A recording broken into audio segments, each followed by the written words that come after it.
Hey, this is Jeff, and welcome back to Starfield. You want to kick back? Avoid the last Nova. Bogs in a funk that'll kill any mood. We're back at the key to give Delgado the coordinates of the Legacy and hand over the Earth Savior Award to Naeva.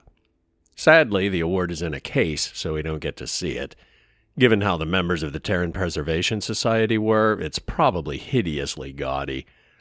I assume Naeva's going to break it down and sell the diamonds, because it'd be tricky to move something I assume is widely recognizable. I guess some rich philanthropist might be willing to buy it just out of spite if they thought they deserved the award, but it went to somebody else. Next time you see Bog, tell him to lighten up. Guy's got a real attitude problem. But you know, somebody steals the Mona Lisa. Even if you're rich enough to buy it, who are you going to show it off to? It's not like you can brag about it to impress your other rich friends. So I figure she's going to pry out the diamonds and melt it down. Your buddy Rokov is aboard the key. Told me everything that happened. Yeah, he won't shut up about you. Keeps going on and on. Now I remember why we kicked his ass out the fleet. Rokov's not so bad. He surprisingly turned out to be pretty helpful. Yeah? That'd be a first. All right, Naeva, you've made your point. Well, since you're vouching for Rokov, I guess we can give him another chance. All right, now that is out of the way, we can move on to the matter at hand. Crix's legacy. Speaking of which, let me see that data you copied from the Galbank archives. Ah, so the Galbank transport went down over Bannoc IV. Bannoc. Why does that sound familiar? Naeva? Yeah, keep your panties on. I'm looking it up. And I got it. Bannoc IV. Let's see. Damn it. Bannoc IV is an EM-class gas giant. We can't even get a ship near the thing without frying every circuit aboard. Well, some gas giants do have insanely powerful magnetic fields, but there's got to be a way. Yeah, sure. We'll just wrap your ship in a ton of copper and launch you right in there. That ought to do the trick, right? Both of you shut up and think for a second. I'm sure Crix hit the same roadblock. All we need to do is figure out how he got around it. This sounds like a goddamn waste of time to me. Well, I'm not taking Naeva's side around Delgado, but maybe Crix couldn't solve the problem, and that's why he never retrieved it. But thanks to my scanning skill, we could start by tracking its precise location. The Rook's right. We tackle one problem at a time. Can we track it, Naeva? That transponder is military grade. We're talking ultra-bit encryption, constantly reshuffling frequencies. We don't have shit like that laying around. But before you get that pissy look on your face, I heard that the UC's been working on a ship signal decryption system called a ComSpike. We grab that little beauty, and we'll be able to track anything you want. All right, here is the plan, so shut up and listen. Rook, I want you and Naeva to put your heads together and get us that ComSpike. I don't care if it's mounted at the top of mast. I want it. In the meantime, I'm going to find out more about this EM-class gas giant problem. And I think I know just who to ask. Give me a little time to crunch the numbers on the ComSpike with Jazz, and I'll point us in the right direction. Good. We'll figure this out. I promise. I promise? You gonna write that in your diary, little girl? All right, that is enough. We are in arm's reach of Crix's legacy, and I don't have time to deal with this kind of bullshit. Now, both of you, get the hell out of here and get to work. All right, let's get this over with. Follow me. All right, let's get right to it. Did you get the Earth Savior Award, or am I gonna be very disappointed? You would have failed so hard. Well, look at that. You followed my directions, and now you're gonna end up with some credits in your pocket. Of course, it would have been more money if you hadn't blabbed about the damn thing to Rokov, but that's on you. Anyway, here's your cash. Keep this up, and I might even start respecting you. All right, Fleet? We've all got work to do, so let's get to it. Is that it? I don't need to talk to you or Jazz about the EM shielding or the scanner upgrade? Anything ship-related, you're at the right place. Apparently not. I was able to steal the Galbank credentials and learn the location of the Legacy. Yes, and I heard there were no casualties. Excellent work. Except for the eclectic hit squad that you took down at the archives. We've taken care of that mess, by the way. Speaking of which, I assume you copied the information from the Galbank's computers. Let me see what you got. So the Legacy went down at Bannoc IV. Bannoc IV. Why does that sound familiar, Toft? Bannoc IV is an EM-class gas giant, sir. There isn't a ship in the fleet that could safely get near that type of world. I was kind of hoping you knew who hired the Ecliptic Mercs, but apparently not. Well, Delgado thinks he can solve the EM problem. It sounds like you admire that lunatic. Maybe not admire, but underestimating your adversaries can be a fatal mistake. I think his gospel's gone straight to your head. Maybe we made a mistake choosing you for this assignment. That's enough, Lieutenant. Even if Delgado has an immediate solution to the EM problem, there's still the matter of tracing the Legacy's transponder signal. Yeah, he's working on that too. They think something called a comm spike will solve that problem. They have information about the comm spike? Damn it. I'm afraid I'm not familiar with that device, sir. No, you shouldn't be familiar with it. It's a highly classified project. It's an advanced signal decryption and tracking device that the UC Navy's been working on for years. How the hell did the Crimson Fleet find out about that? There must be an information leak somewhere, sir. It's the only thing that makes sense. I'll see what I can find out. Fine. This is what we're going to do. You keep playing along and go after the comm spike. Lieutenant Toft and I will see what we can find out about Bannoc IV. I assume we're not informing the UC Navy because they obviously have a security leak, so I actually need to steal it. Without killing anybody, naturally. I don't see the point. The Crimson Fleet apparently has a pipeline of information flowing from somewhere within the UC military. Any attempt to move the comm spike would be a waste of time. We need to play this close to the vest. That's what I figured. That is kind of my specialty. I'll report back with any evidence I recover. Perfect. Just stick with the plan and we'll see who gets to Krix's legacy first. Speaking of evidence... Well, actually, she said she never heard of the comm spike before, so why do we have an option to ask her about it? Do you know something? I know as much as you do. I wasn't briefed on this particular device. But if the fleet wants to trace the Legacy's transponder signal, they'll need something beyond the decryption tech we have currently. If such a device exists, it's likely being developed by the UC. Why do we need state-of-the-art decryption to find a 150-year-old beacon?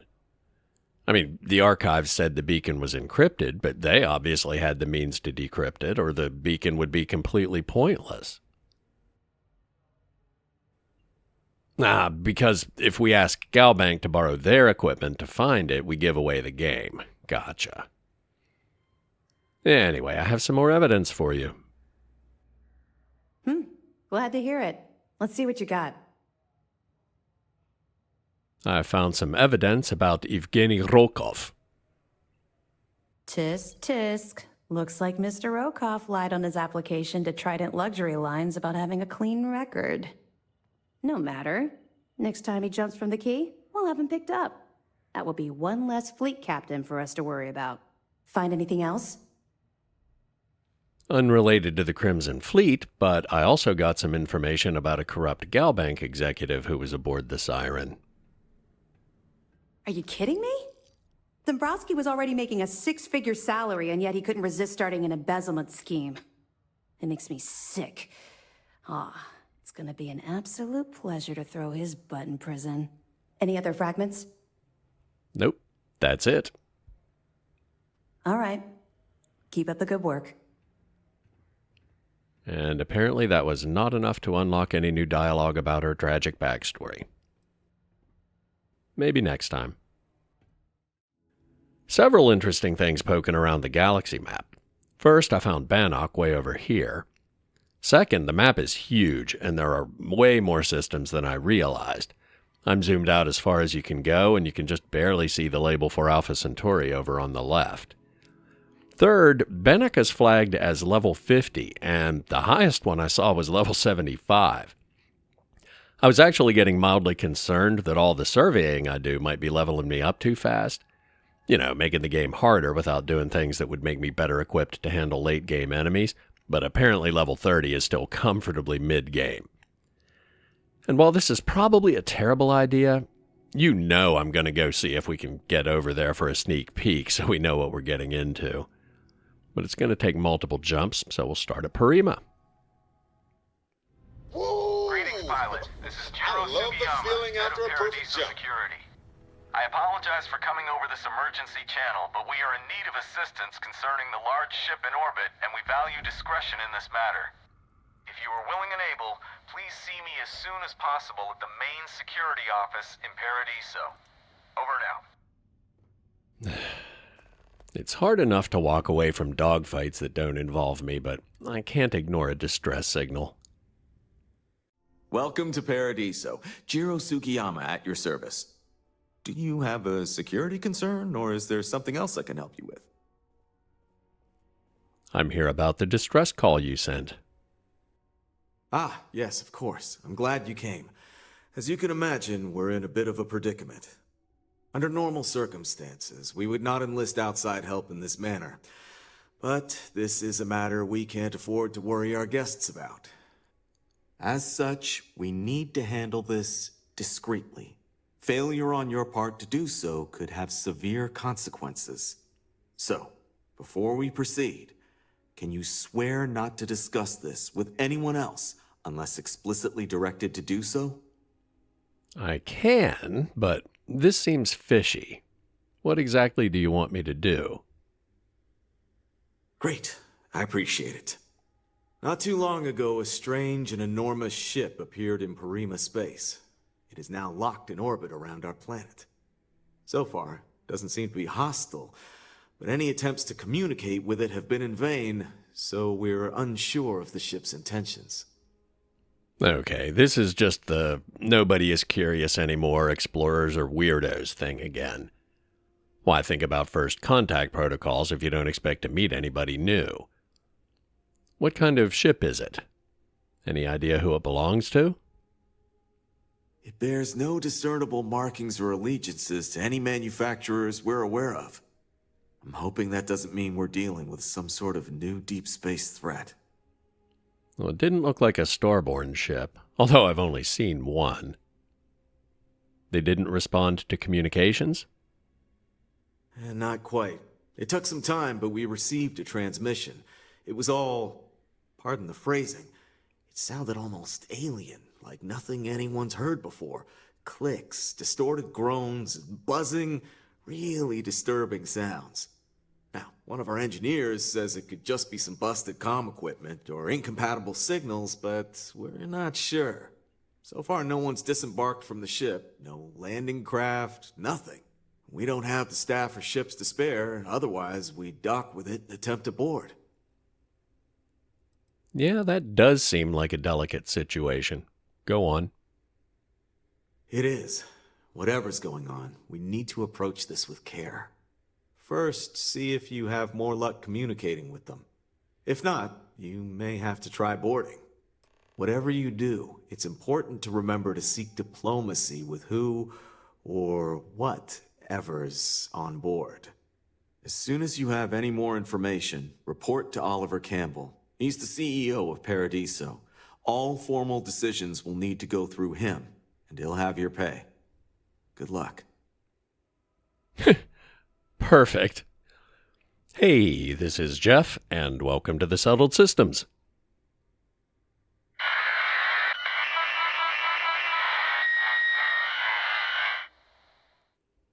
Well, that's getting us nowhere, but I'm not ready to board just yet. It doesn't have the modular design that ships in the Settled Systems tend to favor, but it still has a kind of human vibe. Can we get a look at the cockpit?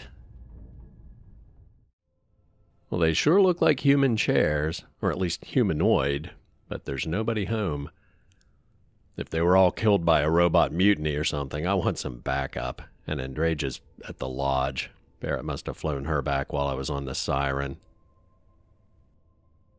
Back in a flash. Let's see if Nyssa has any more Supernova, just in case we need to sweet talk anybody. Hope life is treating you well. Let me know if I can get you anything. Hope life is treating you well. Let me know if I can get you anything. Yes. How's it going with the new drink? I could use another one. Oh, is that a story? Remember when I said getting the ingredients was the difficult part? Yeah, about that. I may have gotten ahead of myself. I can mix a mean drink, I could run this bar, but this is something totally new. I want to do it right. But you know what that takes? Credits. Lots of them. More than I have. Really? Can't you just sell the drink here at the bar? Oh, that's part of the plan for sure. It just can't be the whole plan. Okay, but it can't be that expensive, can it? And you have now outed yourself as someone who has clearly never attempted to jumpstart an interplanetary business venture. I need more than just a great product, which clearly I have. But I want to go big. Large-scale production, marketing, distribution. Here's the situation. Opportunity is staring me in the face right now, and I don't want to blink. This can be huge, galaxy-wide. I know it. So, I am willing to concede that I need some external help here. Investors. Know anyone who's rich and likes taking chances? The men and women I knew who most coveted credits were involved in highly illegal activities. Also, they are all dead. Okay, well, that is... It's not going to provide any direct help going forward, but, well, thanks. I am once again leaning on you, my very, very good friend, and looking for some help. You can't possibly turn me down, right? I apologize for underestimating your ambition.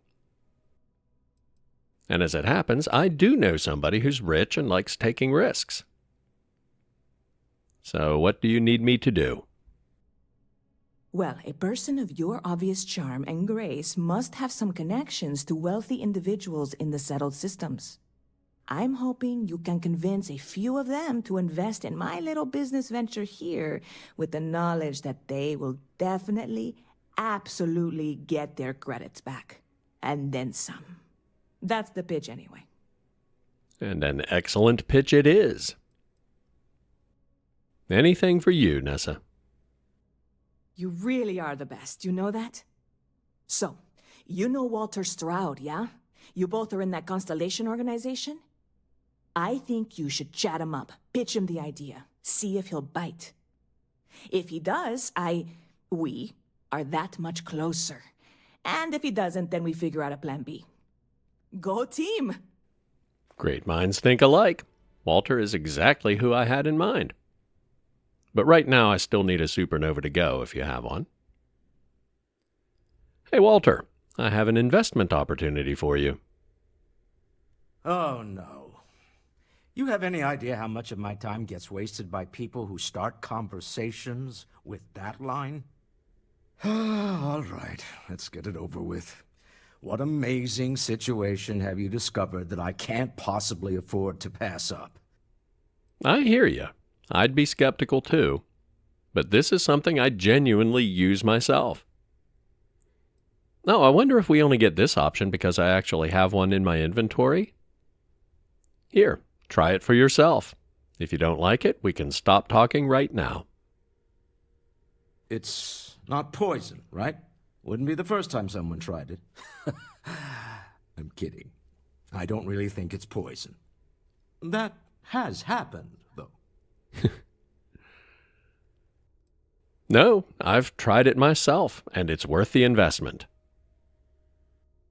All right. Simple and definitive. I like that. If it were anyone else, I might be inclined to nod politely, express some vague enthusiasm, and suggest setting up a meeting that never happens. But I think you and I have been through enough that I'll trust you and take a chance on this. All right, here's what you're going to do. Go pay a visit to my lovely wife in Neon and tell her I said I've been thinking about rereading Jules Verne. You do that, and we'll get the necessary paperwork underway. Well, Neon is on our way back to Parima. I do like visitors, but Issa Ecklund doesn't run itself. Say hello to my husband the next time you see him, will you? In fact, I just saw him. He said he's thinking about rereading Jules Verne. Oh, has he now? My dear young man, what have you talked him into? I convinced Walter to invest in a business venture. A really good one. Yes, I gathered as much. Well, I hope this one pans out. Back before Walter and I married, he confessed that he had stashed away a credit stick in a copy of Around the World in 80 Days.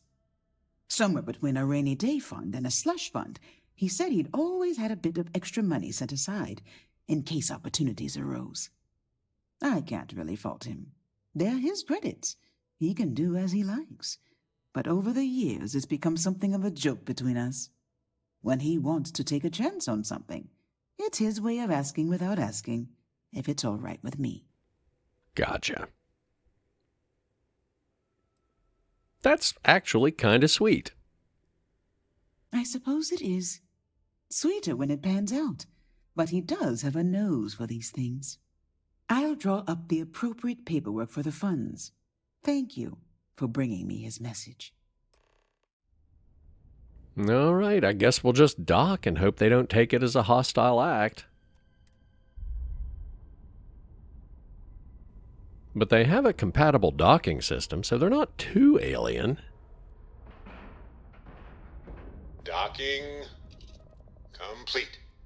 We're good to go. Now, if we actually used the docking port, we could go in sneaking, but that could definitely be taken the wrong way, so let's be friendly and upfront.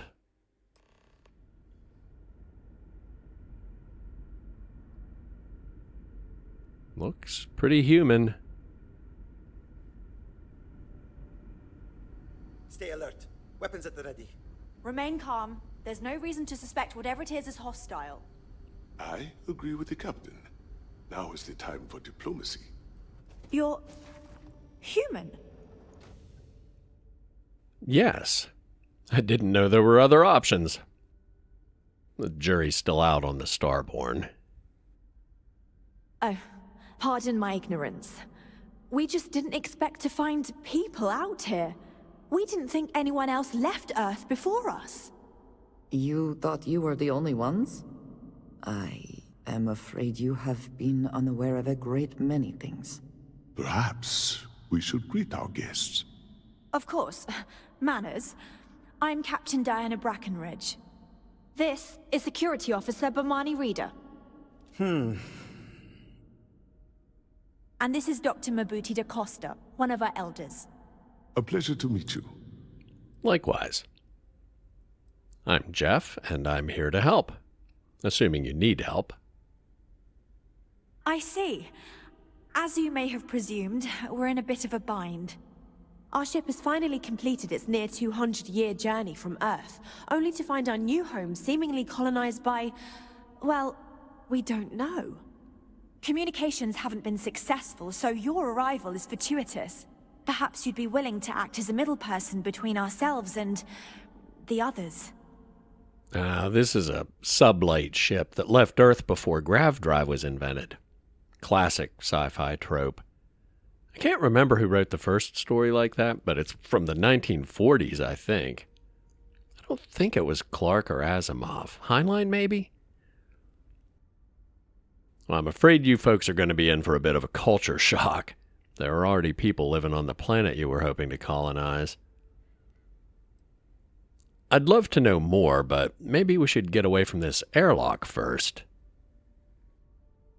Oh yes, of course. Where are my manners? Now then, please follow me. There's much to discuss first. We'll speak more on the matter once we reach the bridge.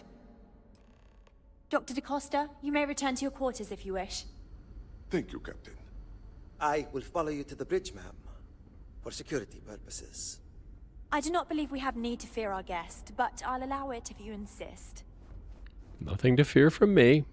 Welcome to the Earth colony ship Constant. In the early 2100s, my ancestor, Rupert Brackenridge, researched a number of scientific scenarios: climate change, asteroid impact, nuclear war, global pandemic, and more. Each scenario showed the likelihood of an extinction-level event to be within 50 years. He fully believed Earth was destined to be rendered uninhabitable. Then again, I haven't seen any We've always ships before assumed you that's what happened. So, he gathered the best and brightest he could find, built the Constant, and set a course for this planet here. We were told that it was the largest, most advanced ship ever constructed on Earth at the time. If you can believe, entire generations have been born, lived, and died on this ship. It really goes to show that there are no limits to human ingenuity and perseverance. Well, Earth was destroyed, but not by any of that. Just because our equipment's old doesn't mean it won't work to take down troublemakers. Calm down. I'm not going to cause any problems. Just stay out of trouble. So, here we are. I am both shocked and impressed that all of this is still functional. I hear you, but they knew the trip was going to take 200 years, so they would have engineered accordingly.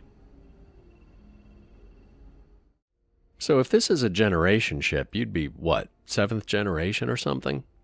How long have you been captain?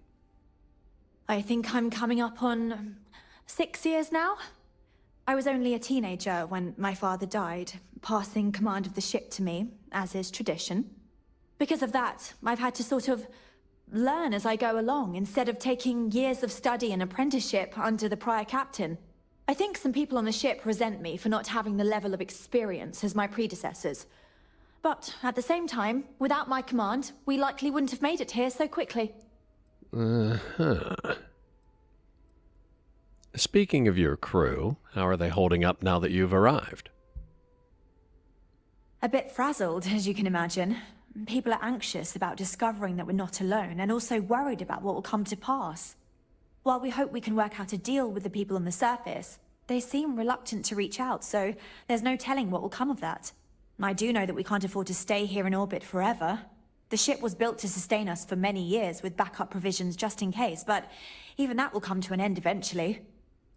Well, the people on the surface did try to contact you, and so did I, but apparently our comm systems are incompatible. And the fact that command is hereditary is mildly worrying, but you seem to have done all right. Is being captain of a colony ship difficult? Difficult is the wrong word. It can be both challenging at times and also exciting. Our mission was to rebuild humanity on a distant world, believing that we were Earth's last hope. To think that while there has always been a Brackenridge in the captain's chair, that I am the one to finally oversee our journey's end is truly exhilarating. But with this stumbling block in our path, at this final moment, I fear tough choices will need to be made. Probably so. Finding a thriving civilization where you expected wilderness must be a pretty big Sorry, do you have more to say? Jeez. I know sometimes my internal monologuing makes people antsy, but it's not like I was staring into space for 10 minutes that time. It was only a couple of seconds. Anyway, it sounds like you could use some help with your situation. The good news is that's why I'm here. Well, as I mentioned, we've been unsuccessful in communications with anyone up until you arrived, though not for lack of trying. But since you're asking, maybe you'd be willing to be a sort of diplomat between us and them as we attempt to resolve our situation. Does that sound agreeable to you? Absolutely. The people in Paradiso want the same. Like I said, that's why I'm here. Ah, so they have a name. Paradiso. And it sounds promising that they sent you here to speak with us. You see, we intended to settle here, but we assumed that they intend to defend their claim given their presence here. We'd like you to go speak to them on our behalf and help us negotiate a solution, preferably one that favors us. That's not really how this works. I'm here precisely because I'm impartial. But what was that about a claim? You can't really claim a place you've never set foot on. When we left Earth, there were no claims to planets this far out into space. We had assumed that we were the only ones attempting a generational journey such as this, meaning that there would be no need for a formal claims process. Regardless, my ancestor, Rupert Brackenridge, did manage to file a charter for this planet's first colony, to be named New Jamestown. According to his records, no one took it seriously when he filed it, so likely it was either ignored or the records were lost to the ages. Given humanity's lack of interest in colonizing the far reaches of space at the time, it shouldn't have been a problem, but again, here we are now. Well, I'm not gonna lie, that's pretty thin. I'll do my best, but diplomacy always requires compromise. Yes, of course. But we need to start from a firm position and state our goal. If need be, we can compromise, work out a mutually beneficial deal or some such, but initially I'd like you to be firm with them and convince them to leave the planet to us. Let me know how they respond, and we'll go from there. Okay, I'm just spitballing here because I haven't done a scan, but Parima 2 is huge. Maybe you could just settle on the other side of it, away from the existing settlements. We thought about it, but it simply won't do. I need to think about the distant future of our people. Sure, our first settlement may be small, but our predecessors dreamt of our new civilization spreading across the globe. That will be difficult if someone else plans to do the same. While we're not completely close to the idea of sharing, it's much easier if we have complete domain over this world. Yeah, just FYI, phrases like complete domain do not incline me to favor your side in the negotiations, and there's no way they'll go for that. I'm serious. We have a rightful claim to this land, and I intend to fight for it. But as you're currently our only hope, perhaps you'll honor my request and give it your all, for the sake of some very weary travelers who have come a very long way to be here. Thank you. No, I think we need to look around and talk to some of the crew. Aiding and abetting a space monarchy is not on my agenda. Is that a 1911? I know. But aren't you worried about running out of food? Yeah, it totally is. Okay, committing genocide to score a vintage handgun isn't on my agenda either. Anyway, if they left in the early 2100s, they can't shed any light on how the Earth lost its magnetic field and subsequently its atmosphere, which started happening around 2150 as far as I can figure. But it does put a window around when Grav drive was invented.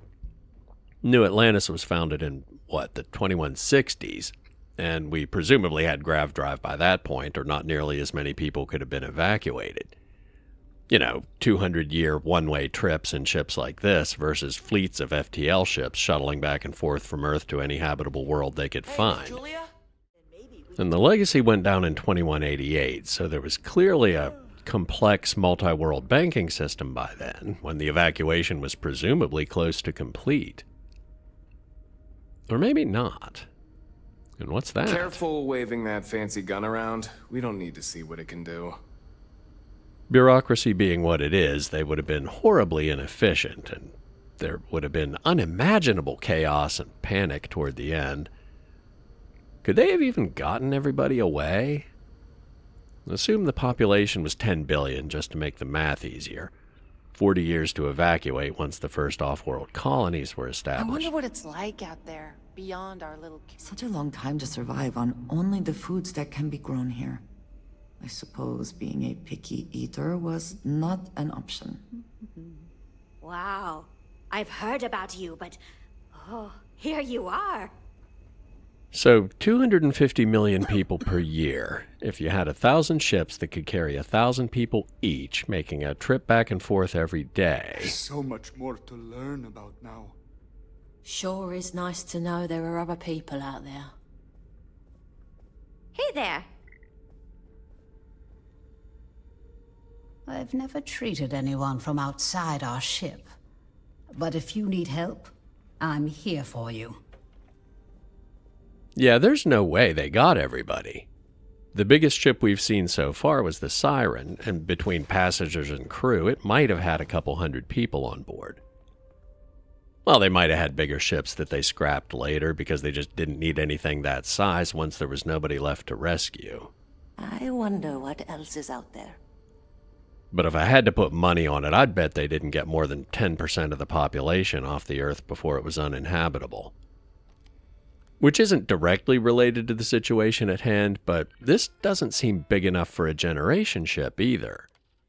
Estimates vary on the minimum viable population to bounce back after a near-extinction event, but you're losing an unimaginable number of potentially crucial adaptations that are hiding out there in the gene pool.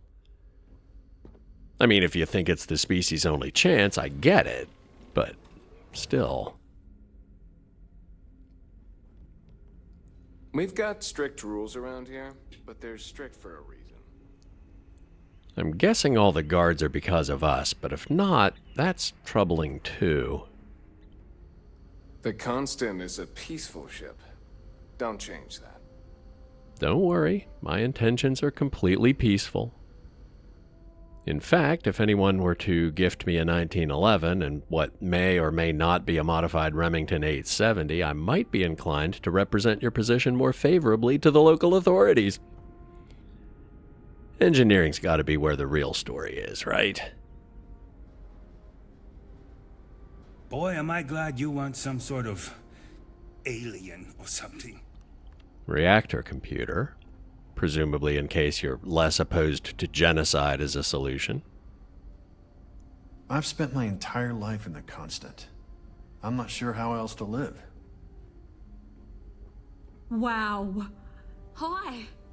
I can't tell you how many times I've had to make do with inelegant solutions to complex technical problems. I was hoping to talk to our visitor from outer space, and here you are! Welcome, welcome! I have a million burning questions, but I won't overwhelm you. There will be plenty of time for that later. Please, indulge me just a couple. How did you do it? Did humanity finally discover faster-than-light travel and eclipse our poor old ship? Oh, cool. This is the first astrophysics speech option I've seen. We have gravity drive technology. I could talk in depth about the physics of it all. Oh! I've heard of this technology, but always believed it was theoretical in nature. Maybe we can talk about it in more detail later. I'm sure you have more pressing matters to handle. I've waited this long. What's a little longer, eh? Oh, I've got so many questions, but I'm being rude. I haven't even given you my name. Chief Engineer Kazemi, but you can call me Amin. And, I might add, I'm one of the reasons we're still floating out here today. Nice to meet you, Amin. I'm Jeff. I'd love to catch you up on 200 years of technological advancements, but that might take a while, and I'm in the middle of a delicate negotiation right now, so I'd actually like to ask you a few questions. Yes, of course. Anything for my new friend.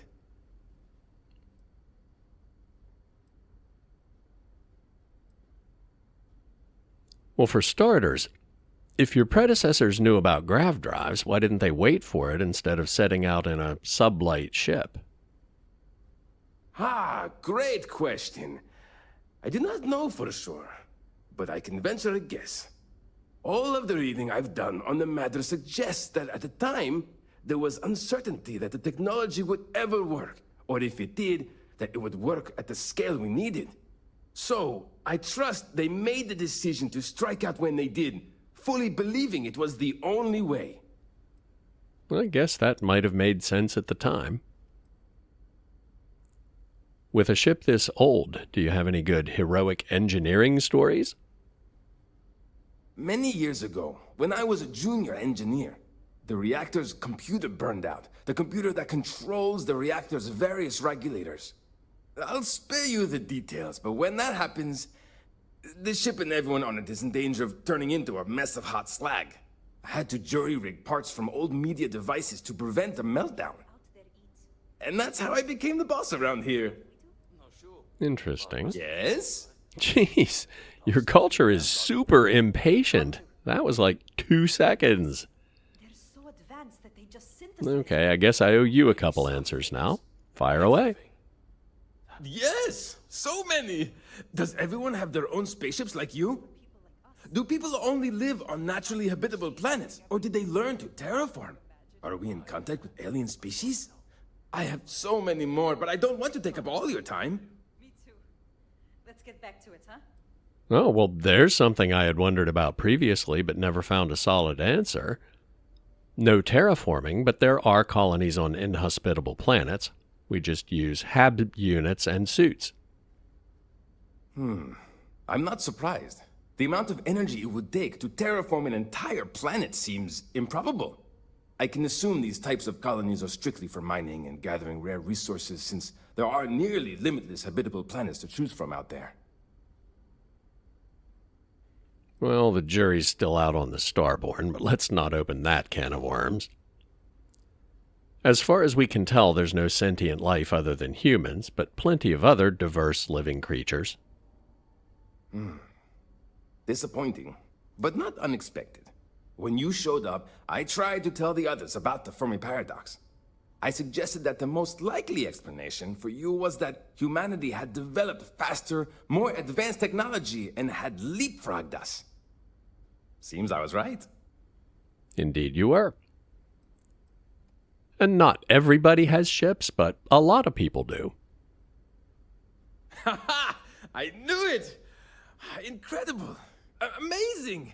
Simply amazing! In our ancestors' time, only the very wealthy could afford to build ships.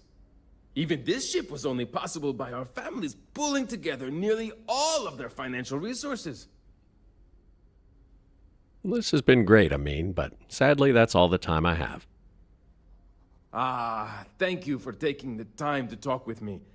I can have a bit of a big personality, I'm told. So let me know if I ever get on your nerves. So, command is hereditary, but... One of the magnetic shielding panels is coming loose again. Didn't we just fix that? But advancement in the crew otherwise seems to be earned. Maybe I shouldn't be judging their social... Just stay out of trouble. Their society through my own lens, because this is obviously a severely resource-constrained environment, and if it was privately funded, Diana may quite literally own the ship, same as you might own a house that's been in your family for generations. That said, she needs to get over the complete domain thing in a hurry, or I will start judging her, and pretty harshly. Now that we know what's out there, things are going to be more interesting from here on out.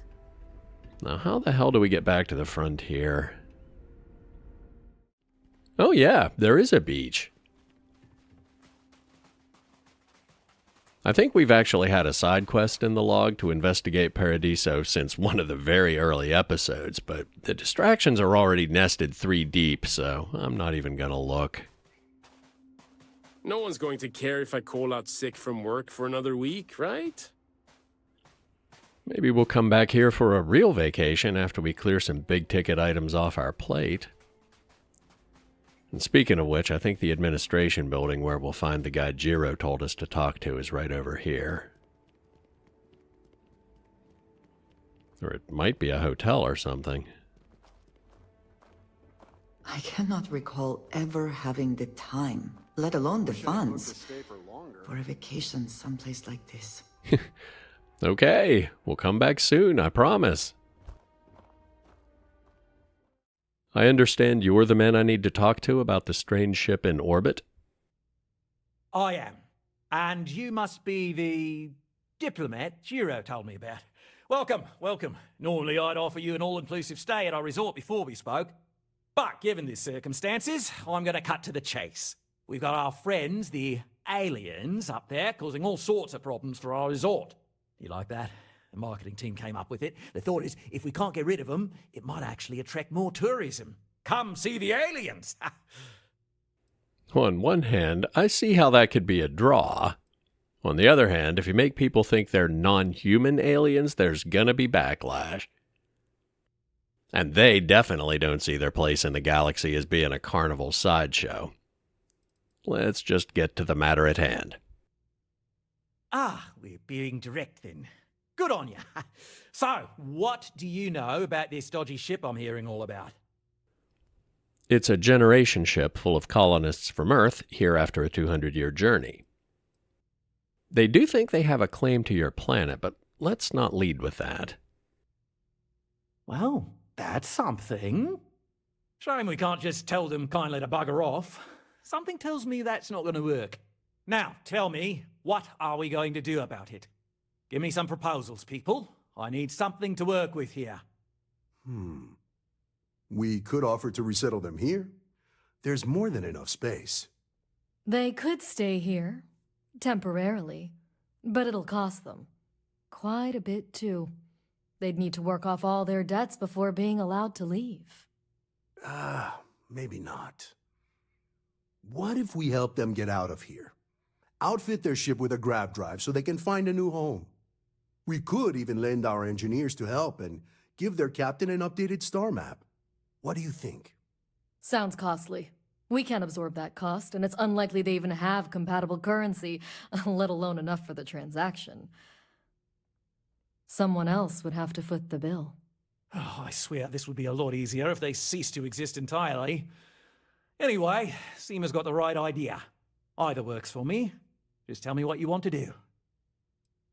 I'm not opposed at all to the idea of asking them to earn their keep, but I don't trust you and your associates to make it a fair deal.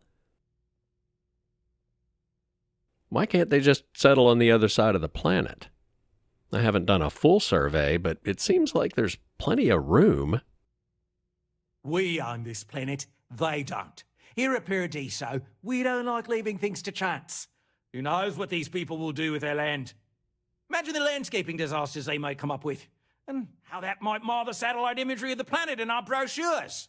No, much better to assimilate them into our culture if they come here to live, rather than leave it to chance.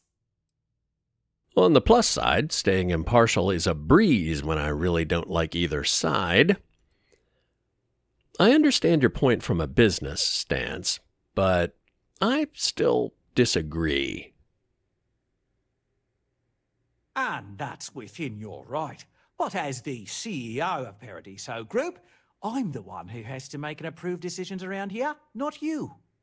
So, as much as I appreciate your feedback, it's not in the best interest of the Paradiso Group to take it into account. Look, I'm really liking the Grav drive idea, but why do I have to buy it? And how much is it gonna cost? It's not our responsibility to bear the brunt of that cost. We're being more than generous by offering the use of our engineering team to help install it. A custom Grav drive can't come cheap, and I assume they have neither the monetary means nor the connections to get a hold of that kind of technology. That leaves the only other party in this negotiation.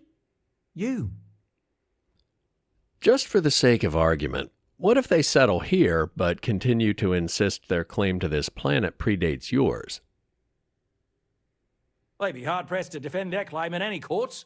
Our charter goes back years. It was registered with both the UC and Freestar Collective, per the Centaurus Proclamation. We may be outside the settled systems, but that charter as official as can be. I'm sorry, but you're going to need to be the one to break the news to them that they need to make a compromise or leave. That's what I figured. And I agree. It is kind of absurd to say, well, we saw it through a telescope, so it's ours. I guess I'll buy the Grav drive and convince them to settle elsewhere, but I'd really like to know up front how much that's gonna cost me. Ah, good on you. You want to see a man named Bennu Saint James over at Hopetown. He's the best in the business. If anyone can retrofit a 200-year-old ship with a modern grav drive, it'd be him. We'll coordinate our engineering team with his when you return, though you may have to help the Constant's engineers prepare for it on their end. Good luck. They deserve a renewed chance to decide their own fates. That is the right thing to do. Right. On behalf of the Paradiso group, we appreciate your help. Oh, hello. Someone worth paying attention to. Oh, no. That wouldn't work. The O2 needs enough capacity for the whole ship. I hear you're an expert with grav drives and other ship parts. I need to ask for a favor. It's a big one. Sure. That sounds like me. What can I do for you? I'm a little busy, but I think I could spare some time. Oliver Campbell sent me here about a grav drive for an old colony ship. Oh, you should have just said that. Of course I can help you. Oliver sent a courier ahead of you. I did some research on ships from that era, and I have a decent idea what we're dealing with. So grav drives didn't really take off until after the ship was built. But I've got access to an ancient grav drive that looks like it could be compatible. With some minor adjustments. It's in good shape, too. Parts not cheap, though. Neither is the labor. Just pay the combined cost of parts and labor, and it's yours. 40,000. That's not as bad as I was expecting, but persuade option. Maybe we could find a way to lower that price just a bit? It's a pretty big ask, given how rare these old grav drives are. You've had that old part for how long? And no one's offered to buy it yet. I'd be doing you a favor clearing it out of your inventory. True. I keep telling myself I'm holding on to it for the right time. Perhaps this is that right time. It is. Surely the extra profit doesn't compare to the freedom you'd be giving these people. Maybe it is selfish of me to demand such a price. Tell you what. Sounds like this is for a good cause. While I can't give you the part for free, I won't charge you for the work. That seems very reasonable. Thank you. You're darn right it is. I'll get to work on it right away. I recommend you go back to the ship and ask the captain to prepare for its retrofit. Standard stuff. I'm sure they have an engineer on board to help. We'll send the part along when it's ready and install it with the help of Oliver's people. Pleasure working with you. I feel the same. Thanks. I mean, 25K. I dropped more than that on the sniper rifle. And I genuinely think this is the right answer. Now, the only problem is Diana is not going to be happy with this solution. But if we have to stage a little mutiny, so be it. Can't make an omelet without breaking some eggs. Pressure normalized, and we're docked. And just hypothetically, if said mutiny resulted in a loyalist dropping a 1911 we could pick up, well, that wouldn't be the worst thing in the world. If the other colonists knew how many times the Constant almost came apart at the seams, whew, well, thankfully I never let it. People always appreciate a good engineer, whether they know it or not. I'm supposed to help you prep the ship for the grav drive. I assume they told you about that. What grav drive?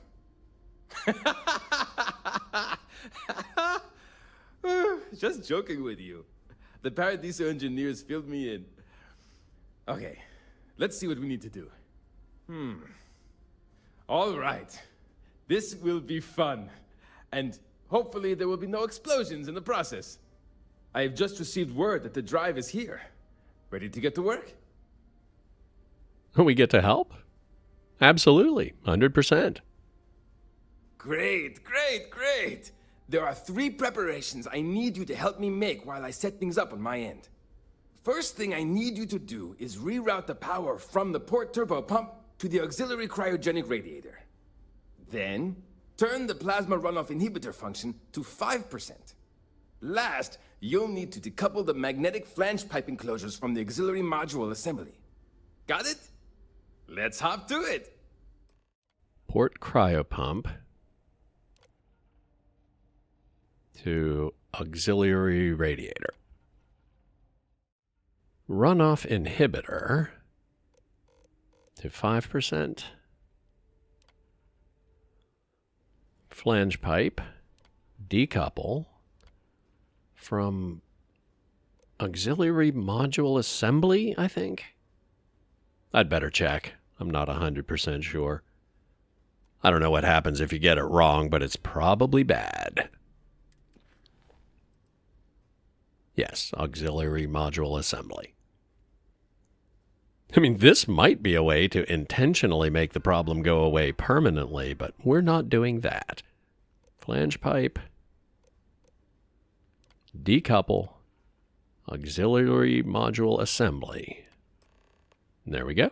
I guess we just need to tell Diana. Looks like everything is good to go on both your end and mine. Can you go inform the captain while they're finishing the installation? Thanks. Well, well, it would appear we have the means to go nearly anywhere now, thanks to you. The engineers even upgraded our communications equipment so we can speak with passing ships. Turns out it was a pretty easy fix. Thank you again for all you've done. Wow, she took that much better than I had any reason to expect. But let's not throw paranoia to the wind just yet. We might have just unleashed a tyrannical menace on the galaxy. Where will you go now?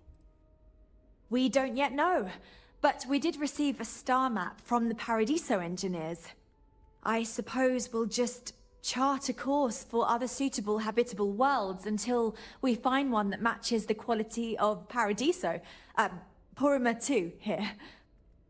Well, it doesn't sound like she's planning to start a rampage of conquest, and it's not like we installed state-of-the-art particle beams with the Grav drive. I am genuinely glad it worked out. Without you, we'd most likely be stuck. But you went above and beyond. I'll make sure people tell tales of your generosity for as long as our society lives. I don't know if we can ever fully repay you. Thank you again. Assassin's Calibrated XM2311? Oh, please tell me that's what I think it is. Well, that goes beyond oh my, and straight into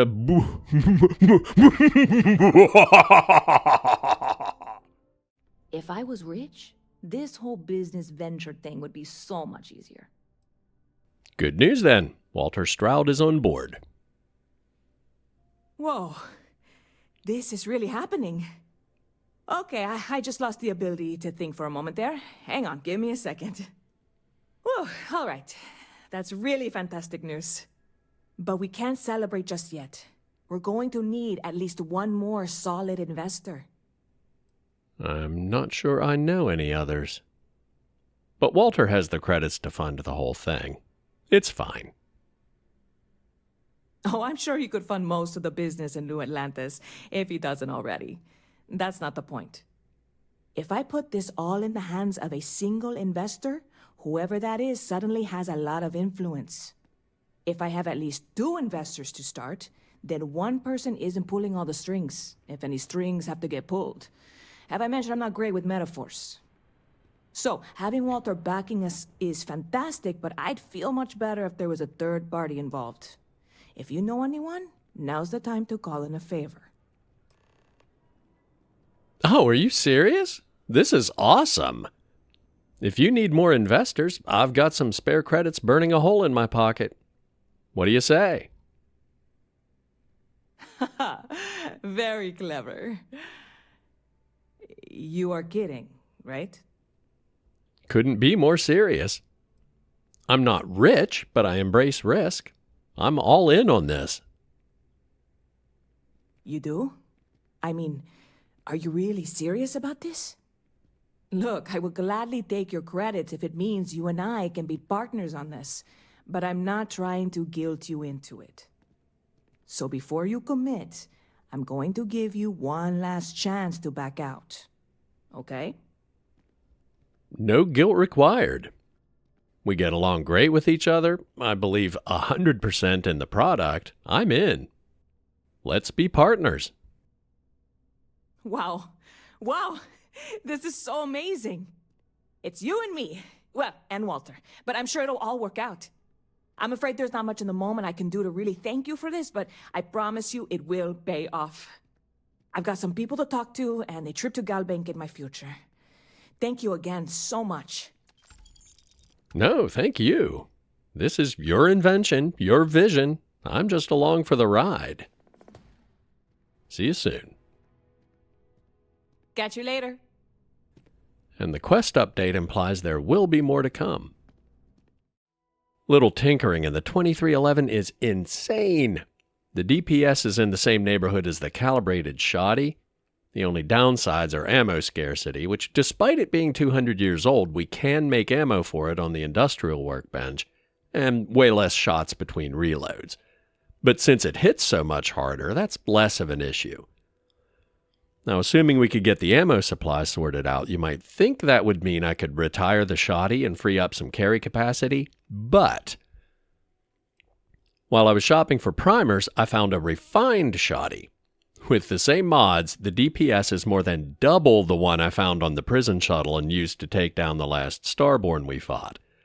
I called the calibrated shotty ludicrous, but this one, I'm running out of adjectives. Okay, we've popped 2 distractions back off the stack, so we'll try again next time to scout out Bannoc IV just to see what'll be waiting for us once we have the right equipment to salvage the legacy. As always, thanks for watching. Leave a comment if you have questions, suggestions, or noticed something I missed. Like, subscribe, turn on notifications if you haven't already, and I'll see you soon.